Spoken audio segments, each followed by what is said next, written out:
when I was 12 years old. My mom had just started trusting me enough to leave me home alone, so this had to be when I was 12. We live in a peaceful and ordinarily safe little town. Quiet streets, spacious yards, friendly neighbors, and a charming little village with a bunch of shops and restaurants. It really is not a place where you need to look over your shoulder at night if you're walking alone or anything like that. It just feels safe, which is part of the reason my parents trusted me home alone at such a young age. I still live with my parents today in the same house. The night in question, it was a weekend. My parents were leaving me home alone for the night.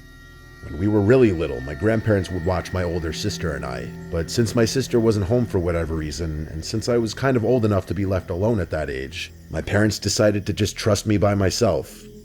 My parents had us young, so they've always been a bit more active in the sense that they'd often travel or go out on the weekends with their friends. They left me some money for pizza for dinner. It was the ideal night for a 12 or 13-year-old. House to myself, video games all night, and pizza for dinner. I used to be obsessed with James Bond video games when I was a kid, so I was playing some game called Nightfire for like my third playthrough on my PS2.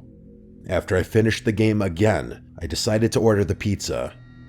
There was a pizza place right by our house called Gianni's. It's been closed for years now, but it was one of my family's go-to pizzerias. I ordered a regular pie. At the age of 12, I could easily eat 3 slices by myself. My mom told me to wrap the leftover slices in tinfoil and put them in the fridge. I switched out discs for another video game in the meantime while I waited for the pizza, and when the doorbell finally rang, I hurried downstairs with the $20 bill my parents left me. My mom told me to tip $4. The pizza place was like 3 blocks away, so honestly, it wasn't a bad tip, especially for the time. The delivery driver was some 30-something-year-old looking guy, though he looked a little rough. Like, he had a really long and gross beard. He also wore glasses and was wearing a black trucker's hat. I gave him the 20 and asked for the specific change. As he handed me the box and counted the change, he looked up at me and then looked past me into the house and said, "You alone here?" I knew it was an odd, creepy question, and my parents taught me well about being wary of strangers. I said my parents are on their way home, a stupid answer in retrospect. I could have just said no, but I knew he was asking because first of all there were no cars in the driveway, and the fact that a kid was accepting the pizza at the door instead of an adult. After he handed me the change, I closed the door. I ate in the kitchen, probably had 3 slices and then wrapped up the rest of them and put them in the fridge. I went back upstairs and played my other James Bond PS2 game, Agent Under Fire. I liked this one less than Nightfire, but it was still good. Hours go by of me playing. It was probably 11 o'clock when the doorbell rang. Naturally, thinking it was my parents, I rushed downstairs to the door. I said through the door, "Mom? Dad?" But an unfamiliar voice on the other side said, "Hey, I need help." They said they need to use a phone. I said, "Who is this?" And he repeated that he just needs to use a phone. I didn't want to peek through the window because, quite honestly, I was scared. I decided to go upstairs and ignore it. I knew from common sense alone that opening that door would be a horrible, horrible idea. I was walking up the stairs, which are directly in front of the front door, when the man outside banged on the door, and I heard him say, "Wait, please, I need help." What that meant was that he saw me. He was watching through the glass at the top of the door. I turned around, and though it was dark on the front porch, I could still see the outline of the man's head. Though I couldn't see his eyes, it was obvious that he was staring back at me. I ran upstairs and ran to my parents' room. The only house phone that was upstairs was in my parents' room, so I went to the phone immediately and called my mom's cell phone number. I didn't memorize my dad's number at that age. My mom picked up the phone, likely under the influence of a few glasses of wine, and then I told her that there's someone at the door asking to come in. This comment likely sobered her up instantly, as I remember her tone shifted dramatically, and she sounded much louder and more concerned. She asked me a few questions. Firstly, if I had answered the man or at all made him aware that I was home, and I told the truth and said yes. I asked who it was. My mom's tone grew more and more concerned. She asked me if for any reason someone knew I was there by myself, and I immediately thought of the pizza guy. I told her that the pizza guy asked if I were here alone, and around this time, the doorbell rang 2 more times. I told my mom in a panic, expressing that the guy would not leave. My mom told me to stay put in their room and keep the bedroom door locked. She said they were calling the police. My mom kept me on the line with her on her phone while they called the police using my dad's phone. They had to leave the restaurant they were in to go outside to better be able to communicate. It was a summer night. The windows were all cracked open to let some air into the house, and through my parents' window, I heard the gate on one side of the house leading to the backyard opening. It opened in a very discreet, gentle-sounding way. I told this to my mom, and she kept telling me to just stay quiet, stay in their room, and keep the lights off. I said quietly into the phone, "What if he tries getting in through the den window?" My mom would tell me to just stop talking and wait for the police. She would continue talking into the phone, feeding me updates from the police and their ETA, reminding me also to not talk. I was starting to calm down just a bit when I heard the unmistakable sound of footsteps downstairs. Footsteps of someone inside the house, wandering around. I whispered this in a panic to my mom, and I heard her scream something into the other phone to the police. Probably something along the lines of, "The man is inside the house, hurry up." My mom told me to hide under the bed and wait there. For my 12-year-old self, it was the most horrific, unreal moment of my life. The only thing keeping me feeling relatively protected was the tiny little lock on my parents' bedroom door. I heard footsteps coming up the stairs. The stairs are by my sister and I's bedroom down the hall. My parents' bedroom is further down. The footsteps faded for a few moments, I'm assuming as the intruder went into our bedrooms, searching. My mom told me the police would force their way in and to not move until they were inside. I heard the footsteps in the hallway coming down this way until they got to the bedroom door, and then they tried pressing down the doorknob only to find it locked. They tried a few times, as if that would somehow magically unlock the door. Then there was a light knocking on the door. But the person on the other side didn't speak a word. They tried the doorknob one more time before I heard the footsteps walk back down the hallway, then down the stairs, and they faded away deeper into the house. I did my best not to burst out into tears the entire time. I didn't even whisper anything into the phone because I was too scared to make the slightest sound. My mom finally told me the police were there, but to still stay put. I was expecting to hear them kick down the door, but instead, I just rather suddenly heard multiple heavy footsteps and a man shouting my name, identifying himself as a police officer. I heard them coming up the stairs, and my mom gave me permission to answer them and unlock the door. There were 2 officers upstairs when I opened the door, and then 2 more downstairs. They didn't have to kick down the front door because the back door was left completely ajar. The back sliding window was also slid completely open, which was the obvious original entry point.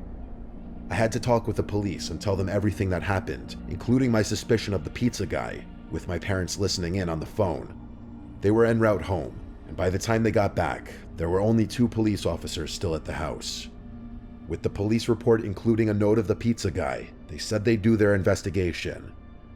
My parents brought me to Gianni's Pizzeria the next night and asked me to point the guy out if I saw him. When I didn't see him, they asked the manager which employee matched the description of the delivery guy I described. He said that would be Phil, who was currently out doing a delivery. After explaining the whole scenario, he said there's no way that would be Phil and asked us to leave the premises. Long story short, my parents made a big scene in the pizzeria, and they said they would never give them our business again. We went to the car and waited in the parking lot. We waited for almost an hour, and when he never showed up, we left. My parents thought it was because the manager called or texted the employee, which caused him not to show back up, but who knows. My parents contacted a few lawyers who ultimately didn't take the case due to a lack of solid evidence, stating it would be a waste of time, basically. Ultimately, we never did go back to that pizzeria, and it wasn't for a long while after that that my parents felt safe leaving me home alone again, simply because of this incident. Ultimately, I do think it was the pizza guy, or at least someone associated with him, because who else would have known that I was home alone that night?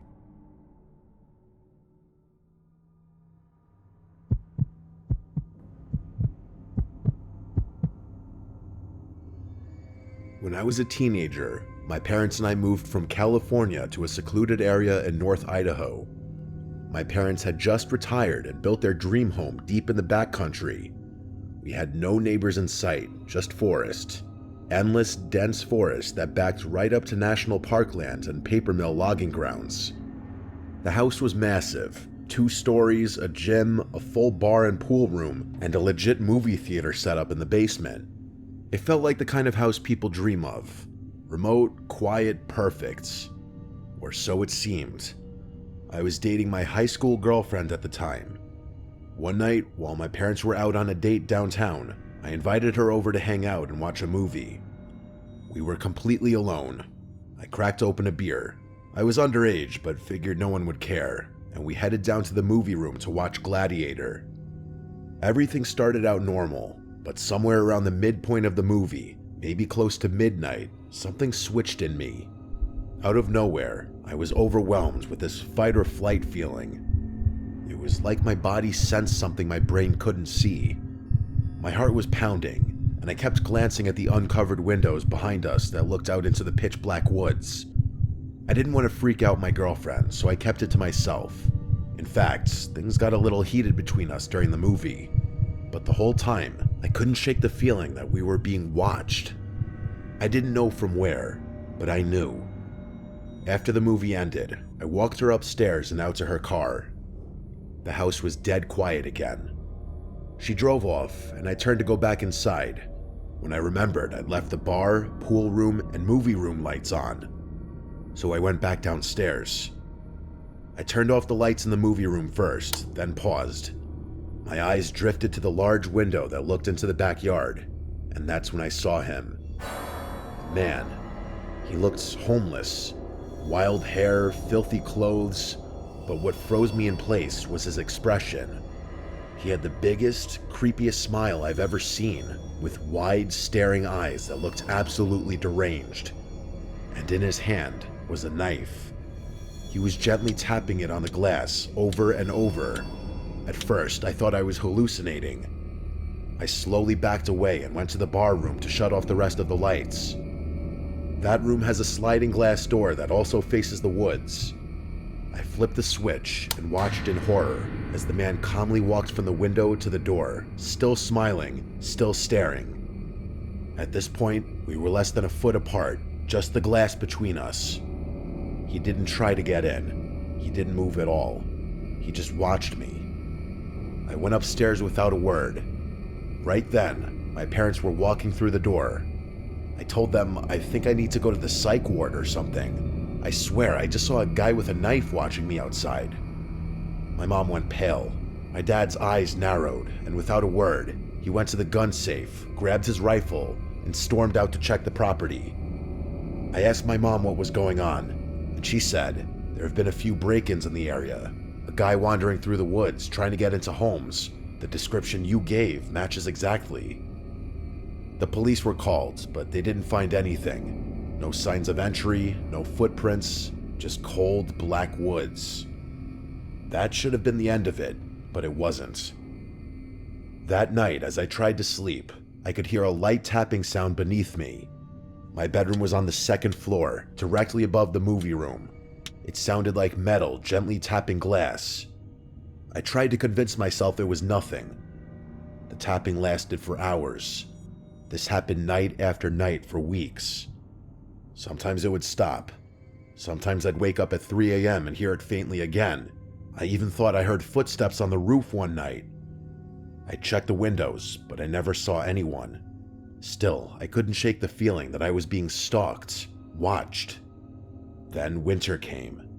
My parents had to go out of town for a few days, but they were still nervous about what had happened. Before they left, they gave me a shotgun just in case.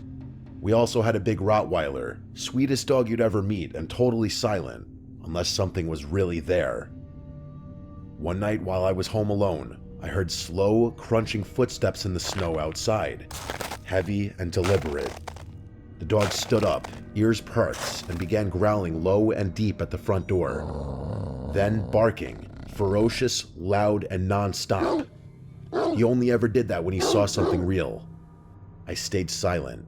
I didn't want whoever was out there to know I was home. I didn't move. Then came the knock. Slow, hollow, and taunting. I didn't answer. I slept with the shotgun next to me that night. Door locked, blinds drawn, dog at my feet. The next morning, I went outside and saw something that made my stomach drop. Footprints. Fresh human footprints circled the entire house. They stopped at every single window, like someone was trying to look in, searching for me. I followed the prints around the property, and they eventually led into the forest. I followed them maybe half a mile before they started to zigzag, veer off, loop back, like whoever made them was trying to throw me off their trail. I turned back. Something told me it was a bad idea to keep going. That night, the tapping came back, louder this time. I knew it was him. I unlocked my door, grabbed my shotgun, and stepped onto the second-story deck. I flipped on the fog lights that illuminated the backyard. There he was. Same man, same smile, and same dead eyes. He was holding the knife again, staring directly at me like he could see through me. I raised the shotgun and shouted, "If you don't leave, I'll put one right through you." He didn't move or flinch, just stared unblinking, grinning. I fired a warning shot into the air, and that finally got a reaction. He staggered a bit, then slowly backed into the woods, still facing me. That's when I decided to unleash the dog. I sprinted downstairs, threw open the sliding door, and let him loose. He bolted into the forest like a black missile, barking and snarling. I'd never seen him that aggressive. He had a shock collar, so he couldn't go far, but I like to think he chased that guy off for good, because after that night, I never saw him again.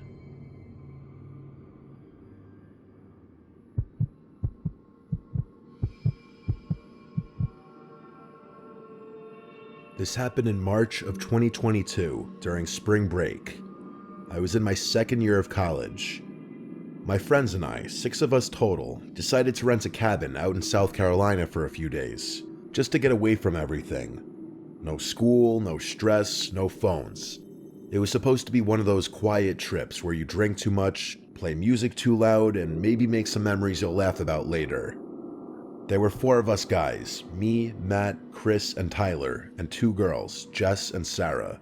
We'd all been close since freshman year. The cabin we picked was stupid cheap for its size. 2 stories, a wraparound porch, 2 bathrooms, and listed as being on private land near a lake. It was way out there, no towns for miles, surrounded by forest. The guy who owned it had a thick accent and seemed kind of off when we talked to him on the phone. All he said was, "Just don't go wandering too deep into the woods. Some old stuff back there. Wells, busted fences, snakes. You don't want to get turned around." We laughed about it, thought he was just trying to add some spooky southern charm to the trip, but when we got there, it wasn't funny. The drive took forever. GPS gave out an hour before we arrived. The last part of the road was just dirt and gravel, barely wide enough for 1 car. Trees got thicker the closer we got. When we finally saw the cabin, we all kind of went quiet. It didn't look like the pictures. It was older and dirtier. The windows were dusty, and a few of the shutters were hanging off by the hinges. There was this faint smell outside, like old garbage and wet wood. We brushed it off and made jokes, said it just added character. We unloaded, claimed rooms, and started drinking by 7 p.m. The first night was fun. We grilled outside, cranked music from a Bluetooth speaker, and played some card games. By 11, it got cold, so we moved inside. That's when I noticed how dark the woods were. I don't mean just nighttime dark. I mean complete blackness. The porch lights barely lit up more than a few feet, and the trees were so dense it felt like they were pressing in from all sides. No bugs, no wind, just total, heavy silence. We ended up crashing around 2 a.m. I had one of the rooms on the ground floor, right next to the kitchen. Small and just a bed and a window facing the woods. At around 4:15, I woke up. No reason, just wide awake like someone had poked me. I laid there for a second, heart beating fast. Then I heard it. Tap, tap, tap. I thought it was the heater at first, but then it repeated. Steady, non-metallic, non-mechanical. It sounded like fingers. I looked at the window, and there was a man standing there. He was pressed up against the glass, face almost touching it. Pale skin, wild hair, no shirt, just staring in. His mouth hung slightly open like he was breathing through it. His eyes were wide. He didn't blink. He didn't move. He just stood there and tapped, soft and slow, like he was trying to tease me. I felt like my body locked up. Then the tapping got a little faster. I whispered for Matt, who was sleeping on the couch outside my room. I said his name again, louder. He woke up groggy and asked what I wanted. I just pointed.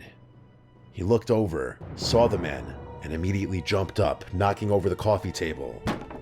That must have scared the guy off, because by the time Matt turned the porch light on and ran outside, he was gone. We all got up. The girls were terrified. Tyler tried to convince everyone it was just some drunk local messing with us. Chris said maybe it was a hunter who got lost, but I knew it was that guy watching me. He wasn't lost. We blocked the doors, moved the couch in front of the big living room window, and took turns staying awake for a few hours. Nothing else happened that night. The next morning, we went outside. There were footprints, bare human footprints circling the entire cabin. They stopped at every window, every single one, even the little one above the upstairs shower. That should have been it. We should have left, but we didn't. We were dumb and stubborn, and we stayed. Night 2 started the same. Drinks, music, fire pit, but the energy was different. Everyone kept glancing at the woods. Jess didn't drink, and Chris kept his hunting knife on his belt. When we finally went inside, we locked every window and double-checked the doors. Around 3:30 a.m., Matt went to the kitchen for water. He stopped in the hallway and called my name. I got up and saw him standing there, pointing. There was someone in the kitchen, the man from before, but this time he was inside, naked. His back was to us, covered in long, raw-looking scratches. He was standing in front of the fridge, staring at it like he didn't know what it was. He made this slow, swaying motion like he was rocking on his feet. Matt didn't speak. He just backed up. We all gathered silently at the hallway entrance. I had a pocket knife. Sarah had the fire poker. Chris grabbed one of the chair legs he'd snapped earlier, trying to be funny. We turned on the light, and the man was gone. The back door was wide open, but it wasn't broken. It wasn't forced. It was just open.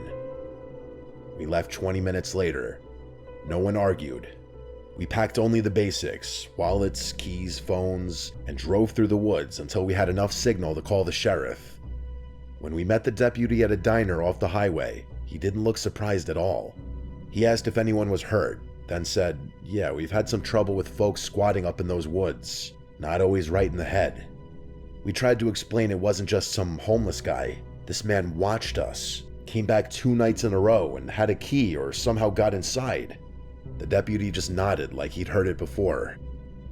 When we mentioned the owner, his face almost implied that he knew the guy. The listing disappeared a few days later, completely wiped from every rental site. We never got answers, never got a call.